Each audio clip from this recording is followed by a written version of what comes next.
っほやっほ、イヤホン買ってるかい？ふぐみかんのイヤホンレビューの時間だよ。今回紹介するのは、平面磁気駆動系の低価格化にやっぱりぶっこんできた。低価格といったらこのブランドの、KZ 系から、CCA-PLA13 だ。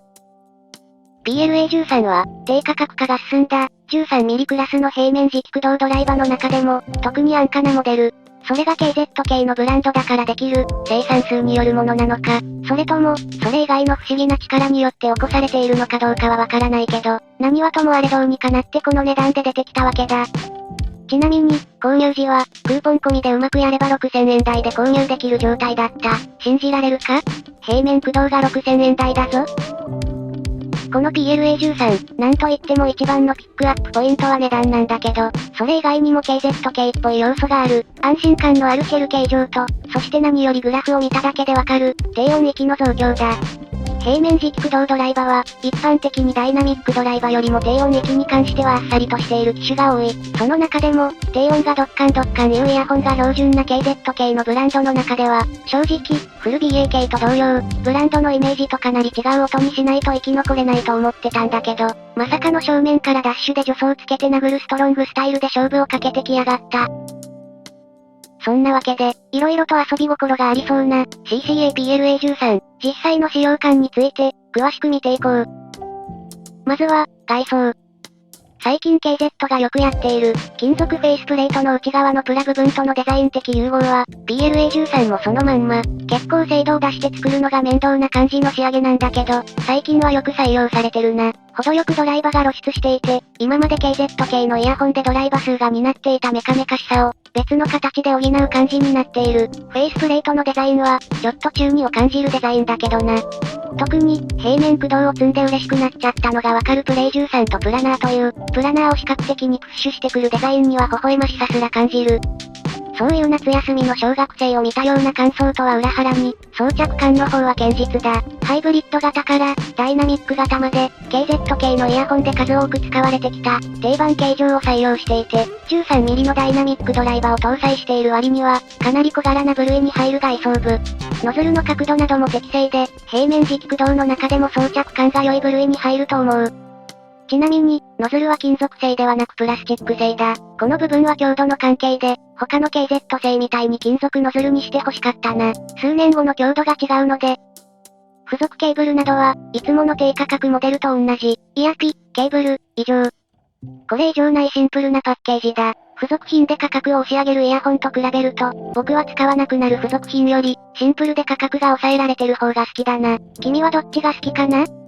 ただ、この付属品、ちょっとシンプルすぎるところがある。何が、というと、KZ 系製品を購入している人なら、大量に余っているであろう、この標準ケーブルだ。このイヤホン、結構環境にうるさいところがあって、このケーブルよりちょっとケーブルを更新してやった方が印象がいい。同じ KZ 系のコスパに優れたアップグレードケーブルにしてやるだけでも、ちょっと印象が良くなるので、今回は KZ が発売している、金メッキ無酸素導ケーブルに変更してのレビューになるぞ。なんでか、平面駆動のオマージュが標準ケーブルだとできらない。具体的に言うと、普通の1ダイナミックドライバーっぽい音に落ち着くんだよな。せっかく平面磁気駆動でドンシャリなんだから、平面磁気駆動っぽいオマージュは増強した状態で聞きたいと思うので、ここは注意してくれ。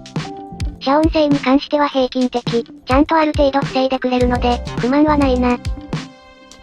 中身について見ていこうか。と言っても、プラナー13の中身はシンプル。13mm クラスの平面磁気駆動ドライバー一発だ。ドライバガード部分など、通常のドライバー、ダイナミックドライバーとは色々ちょっぴり衣装が違うので、それが透けて見えるプレイ13は、そういったところからも満足感が高いな。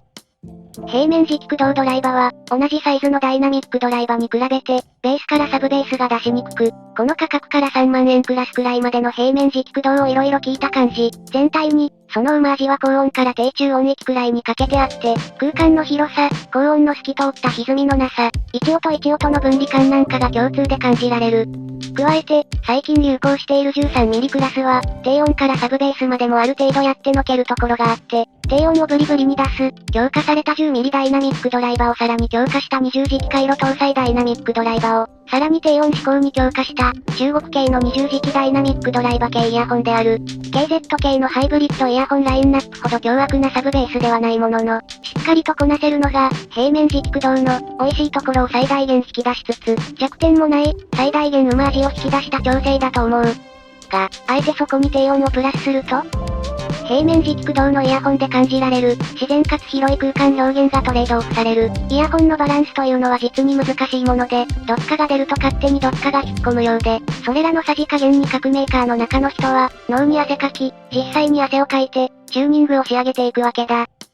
で、PLA13 は、だったら低音足した分高音足してやろうじゃねえかオラー。と、言ったかどうかは定かじゃないんだけど、なんだろう、色々とにかく足し算し続けて、いつものドンシャリ KZ の音色になってる。具体的に言うと、刺さらないものの、基本的にはいつもの KZ のダイナミックドライバーだ。ただ、やっぱり高音域の鳴り方や、サブベースの一部の量感なんかは、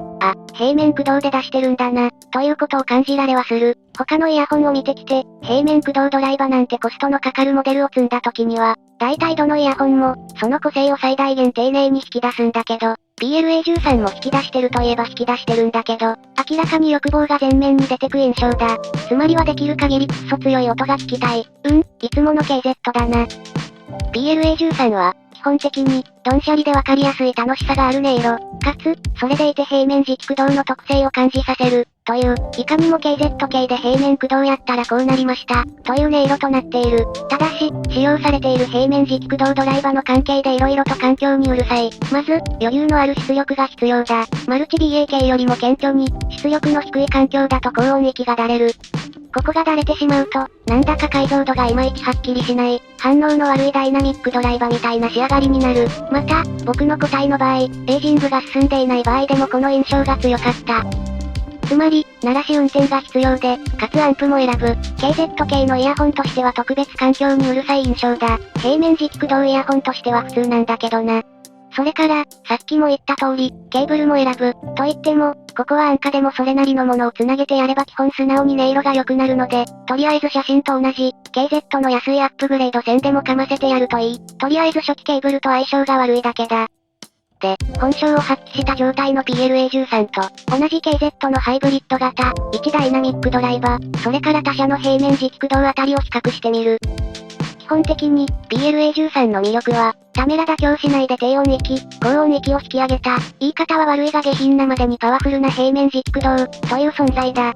実は、近しい印象のイヤホンが1台あって、TRN のキリンが、標準ノズルで似たような印象を感じる仕上がりになっている。ただ、キリンの方が高音域に関しての反応に敏感で、ここはより反応が良く高音域よりの TRN と、サブベースと高音の両立重視の CCA の性格の違いが出てるな。外装デザインや、自分が突き刺さるような尖った高音が得意か苦手かで判断するといいだろう。と言っても、どちらも苦手な人には厳しめなブランドだけど、個人的には、PLA13 の方が、幾分刺さらないように感じるな。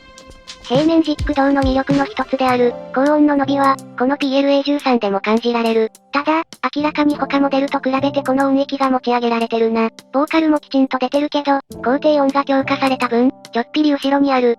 低音も十分な量感があるけど、やっぱりサブベースなんかの成分では、ダイナミックドライバー採用のモデルの方が一歩長じる印象だな。とはいえ、明らかに量は多いので、低音好きもにっこりだ。高音を細かく聞いた時には、特定音域が刺さるようなこともなく、また BA とも違う精緻さが感じられる。ドライバーが近いイヤホンだからこそ、より詳しく音のディティールが感じられるので、平面磁気駆動ドライバーは評判がいいんだろう。そういったエッセンスは、しっかりと PLA13 にもある。ただし、とにかくアホな元気さなんだよな。アホな効果はいいと思うかどうかは君次第だが、PLA13 には、しっかりと平面磁気駆動のうま味もある。もう一点、注目したいのが空間の広さだ。標準ケーブルでは、空間はかなり狭めに感じる印象だったんだけど、アップグレードケーブルとエイジングで、一気に広がった。正直、これらの改善が入る前は、1000円くらいの EDX とうま味があんまり変わんないな。くらいの低評価だったくらい。この平面軸駆動機で感じられる、やたら広い空間表現こそが本機の本当の強みだと思うぞ。同じ KZ で言えば、ZAX よりも広い。同じ平面駆動で言えば、S12 には劣るものの、それでも広い部類だ。低音と高音がぐいぐい前に来るので、その分縮まってる感覚だな。音色を分解して再整理してみよう。高音は、かなり前面に出てきて、鋭く聞かせてくる。ただし、割れるような音、刺さるような音はなし。ここら辺はうまく調整されてると思うな。金属音からそれ以外の電子音まで、どれも綺麗に切り分けて聞かせてくれるぞ。ボーカルはちょっと遠い、と言っても、ドンシャリイヤホンの良好な範囲でだ。ここら辺のバランスが欲しければ、バランス型のイヤホンを買えばいいだろう。ボーカルの質感自体は他の平面駆動とほぼ差がなく、純粋に音量で負けてる。最近は中音域を大事にしてる KZ が多い中、先祖返りした印象だな。でもって低音域、台形のドライバーに、低音を強化した調整を施した結果、わかりやすいくらいに強い。ただし、何度か言う通り、CCA や KZ が採用している、20磁気回路ダイナミックドライバーに比べると、サブベースのインパクトでは負ける感じ。より自然で、余裕のある低音域といった印象で、ドーピングしてないのに無理してない、という不思議な感じになる。ただ、低音全体が明らかに押し出されていて、低音好きでも問題ないだろう。高音、低音が力強い、というかうるさい、よって楽しい、そんな単純な思考に、一番応えてくれる平面駆動機だと思う。そして、これらを統合すると、高音の抜けのおかげである程度広いものの、基本的に高音と低音がぐいぐい押し付けられるので、周囲に壁がないけど楽器がやたら近い、不思議な感覚の空間を感じる。自然な広がりとかは知ったこっちゃないが、これは純粋に楽しい。というわけで、平面駆動を覚えるにはあまりにも不的確。でも、変化球の平面駆動としては存分に楽しめる。でもって、変化球として許せる価格でもある。そんな一台だ。楽しい。しっかりと楽しい。ただ、楽しさにハードルがあるのも事実。まずリケーブル。次に環境、そして多少のエイジングが必要だ。KZ の中では、結構ユーザーに要求のある一台でもあると思うので、スマホ直だと本領までたどり着けないかもしれない。値段が下がったところで、下道平面軸駆動として掴んでいくのが良さそうだ。ポテンシャルはしっかりあるので、あとはこの崩したバランスが好きになるかどうかだと思う。このレビューを聞いて、気になる人にはおすすめだぞ。といったところだな。期待値よりも良かった。結構ダイナミックドライバーでいいんじゃないのこれとか言われてたので、平面駆動の味はないのかなと思ってたけど、案外しっかりと感じられたし、ダイナミックドライバーでやれってバランスでもあったしな。ぜひ、変なイヤホン好きに触っていただきたい。安いから平面駆動のテストにしようとしてる人はやめときなさい。ちなみに、KZ の価格で買える平面駆動は、CCA の PLA13 に続いて KZ 版が来るらしく、そちらは低音増強してない版が出るらしいので、まっとうで安い平面駆動が欲しい人はそっちを期待しててくれ、といったところで今回はここまで。